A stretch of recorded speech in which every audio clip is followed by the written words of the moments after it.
নমস্কাৰ বন্ধুসকল মই আপোনালোক সকলোকে আসামিজ বাস্তু চেনেললৈ স্বাগতম জনাইছো। বন্ধুসকল মোৰ নাম গোবিন্দ ৰাজখোৱা, মই জ্যেষ্ঠ বাস্তু এক্সপাৰ্ট নুমেলজিষ্ট। বন্ধুসকল আপোনালোকৰ সুবিধাৰ্থে আপোনালোকৰ বিভিন্ন সমস্যাৰ সমাধানৰ উপায়সমূহৰ সম্পৰ্কে, বাস্তুৰ সম্পৰ্কে, সংখ্যা তত্ত্বৰ সম্পৰ্কে, জ্যোতিষৰ সম্পৰ্কে, তাৰ লগতে তন্ত্ৰৰ বিভিন্ন প্ৰয়োগৰ ভিডিঅ'সমূহ মই ইয়াত আপলোড কৰি থাকোঁ। যদি আপোনালোকৰ মোৰ চেনেলৰ ভিডিঅ'সমূহ চাই ভাল লাগে, অনুগ্ৰহ কৰি মোৰ চেনেলটো ছাবস্ক্ৰাইব কৰিব, ভিডিঅ'সমূহ লাইক কৰিব, কমেণ্ট কৰিব আৰু যিমান পাৰে শ্বেয়াৰ কৰিব। বন্ধুসকল আজি মই আপোনালোকৰ লগত বাস্তুৰ এটা বিষয়ক লৈ আলোচনা কৰিবলৈ আগবাঢ়িছোঁ। বিষয়টো হৈছে যে বন্ধুসকল বাস্তু অনুসৰি আমি কোন দিশত কি ৰং কৰিব লাগে। বন্ধুসকল বহুতো ব্যক্তিয়ে বাৰে বাৰে এই প্ৰশ্নটো কৰিয়ে থাকে, গতিকে তেওঁলোকৰ উদ্দেশ্যে মই এই বিষয়টো সম্পৰ্কে ক'বলৈ আগবাঢ়িছোঁ। গতিকে অনুগ্ৰহ কৰি ভিডিঅ'টো শেষলৈকে চাব যাতে সম্পূৰ্ণ কথাখিনি বুজি পায়। বন্ধুসকল বাস্তু অনুসৰি আমি ঘৰত বেলেগ বেলেগ ৰং কৰাতকৈ এটা ৰং কৰাটো কিন্তু অত্যন্ত ভাল। আমি যদি ঘৰত ৰং কৰিব খোজোঁ তেন্তে আমি সদায় ঘৰত off white colour, cream colour বা হোৱাইট কালাৰ সকলোতে ব্যৱহাৰ কৰিব পাৰোঁ। এই তিনিটা এনেকুৱা কালাৰ যি কালাৰে কোনো ধৰণৰ বাস্তু দোষৰ সৃষ্টি নকৰে। যিকোনো দিশতে আপোনালোকে off white colour, cream colour বা হোৱাইট কালাৰ কৰিব পাৰে। এই তিনিটা কালাৰ আমি সকলো ঘৰতে, সকলো দিশতে, সকলো ৰুমতে ব্যৱহাৰ কৰিব পাৰোঁ আৰু এই তিনিটা ৰঙে কোনো কাৰণতে কেতিয়াও বাস্তু দোষৰ সৃষ্টি নকৰে। কিন্তু যদি কাৰোবাৰ ইচ্ছা থাকে যে মই ঘৰৰ বেলেগ বেলেগ ধৰণৰ ৰং কৰোঁ, তেন্তে আমি কোন দিশত কি ৰং কৰিব লাগে সেই বিষয়ে আপোনালোকে ভালকৈ শুনি লওক। বন্ধুসকল প্ৰথম কথা হ'ল যে আপোনাৰ ঘৰত যদি উত্তৰ দিশত কিবা ৰুম আছে আৰু তাত ৰং কৰিব খুজিছে, তেন্তে আপুনি উত্তৰ দিশত পাতল নীলা অৰ্থাৎ লাইট ব্লু আৰু পাতল সেউজীয়া অৰ্থাৎ লাইট গ্ৰীণ কালাৰ কৰিব পাৰে। আৰু কোনো কাৰণতে এই দিশত ৰঙা ৰং নকৰিব বা পিংক, অৰেঞ্জ ইত্যাদিবিলাক কালাৰ ব্যৱহাৰ নকৰিব। উত্তৰ দিশত কেৱল আপুনি light blue, light green, cream বা হোৱাইট কালাৰ কৰিব পাৰে বা যিকোনো অফ হোৱাইট কালাৰ আপুনি কৰিব পাৰে।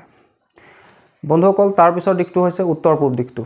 উত্তৰ পূব দিশত বন্ধুসকল আপোনালোকে লাইট ব্লু, লাইট গ্ৰীণ অৰ্থাৎ পাতল নীলা বা পাতল সেউজীয়া ৰং ব্যৱহাৰ কৰিব পাৰে বা ক্ৰীম কালাৰ কৰিব পাৰে বা হোৱাইট কালাৰ বা অফ হোৱাইট কালাৰ আপুনি কৰিব পাৰে। কিন্তু কোনো কাৰণতে এই দিশত ৰঙা ৰং নকৰিব, নহ'লে কিন্তু ৰঙা ৰঙে এই দিশত বাস্তু দোষৰ সৃষ্টি কৰিব পাৰে। বন্ধুসকল তাৰপিছৰ দিশটো হৈছে পূব দিশ। বন্ধুসকল পূব দিশত আপোনালোকে পাতল সেউজীয়া ৰং ব্যৱহাৰ কৰিব পাৰে বা পাতল অৰেঞ্জ কালাৰ ব্যৱহাৰ কৰিব পাৰে বা আপুনি এই দিশত ক্ৰীম কালাৰ বা হোৱাইট কালাৰ কৰিব পাৰে বা যিকোনো ধৰণৰ অফ হোৱাইট কালাৰ কৰিব পাৰে। বন্ধুসকল যদি আপোনালোকৰ দক্ষিণ পূব দিশত কিবা ৰুম আছে, তাত আপোনালোকে ৰং কৰিব খোজে, তেন্তে সেই দিশত আপোনালোকে পিংক কালাৰ, অৰেঞ্জ কালাৰ অৰ্থাৎ কমলা ৰং বা আপুনি গোলপীয়া ৰং কৰিব লাগে। কোনো কাৰণতে এই দিশত কলা ৰং, নীলা ৰং কৰিব নালাগে। যদি কৰে তেন্তে সেই ৰঙে কিন্তু সেই দিশত বাস্তু দোষৰ সৃষ্টি কৰিব পাৰে।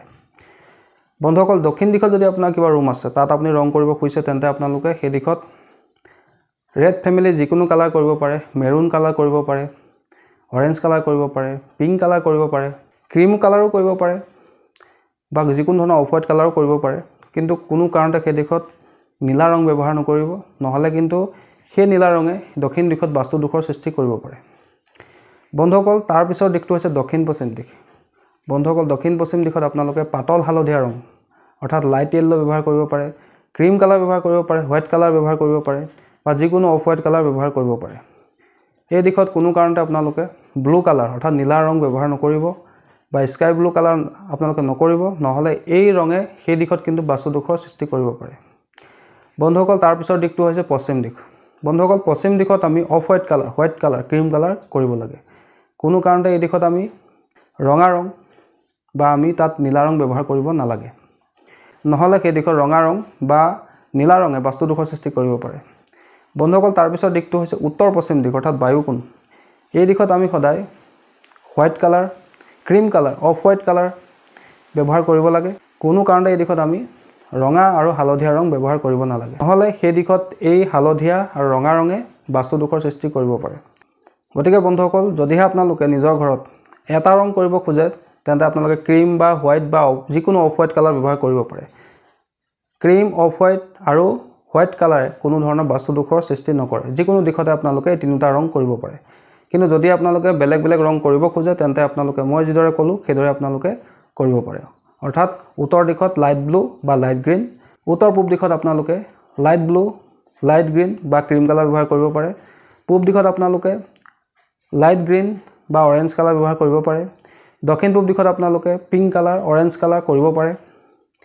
বা ৰেড ফেমিলি যিকোনো কালাৰ কৰিব পাৰে দক্ষিণ দিশতো আপোনালোকে পিংক কালাৰ অৰেঞ্জ কালাৰ কৰিব পাৰে বা ৰেড ফেমিলি যিকোনো কালাৰ কৰিব পাৰে দক্ষিণ পশ্চিম অৰ্থাৎ সাউথ ৱেষ্ট দিশত আপোনালোকে পাতল হালধীয়া ক্ৰীম কালাৰ হোৱাইট কালাৰ কৰিব পাৰে পশ্চিম দিশত আপোনালোকে ক্ৰীম অফ হোৱাইট বা হোৱাইট কালাৰ কৰিব পাৰে উত্তৰ পশ্চিম দিশত আপোনালোকে ক্ৰীম অফ হোৱাইট বা হোৱাইট কালাৰ কৰিব পাৰে কিন্তু কোনো কাৰণতে উত্তৰ দিশত ৰঙা ৰং দক্ষিণ দিশত নীলা ৰং বা দক্ষিণ পূব দিশত নীলা ৰং আপোনালোকে নকৰিব এনে কৰিলে কিন্তু সেই ৰঙে সেই দিশত বাস্তু দোষৰ সৃষ্টি কৰিব পাৰে তাৰ উপৰি বহুতে টাইলছৰ কথা সোধে বন্ধুসকল আপোনালোকে ঘৰত হোৱাইট কালাৰ ক্ৰীম কালাৰ বা অফ হোৱাইট কালাৰ যিকোনো টাইলছ আপোনালোকে ঘৰত লগাব পাৰে কিন্তু বন্ধুসকল আপোনালোকে কেতিয়াও আপোনাৰ ঘৰত ডাৰ্ক কালাৰ টাইলছ বা ডাৰ্ক কালাৰ ৰং নকৰিব ধৰি লওক একেবাৰে নীলা একেবাৰে কলা একেবাৰে ৰঙা নকৰিব তাৰ পৰিৱৰ্তে লাইট কালাৰবিলাক ইউজ কৰিব যিমান লাইট কালাৰ ইউজ কৰিব সিমান আপোনাৰ ঘৰখনৰ কাৰণে ভাল বন্ধুসকল তাৰ উপৰি আপোনালোকে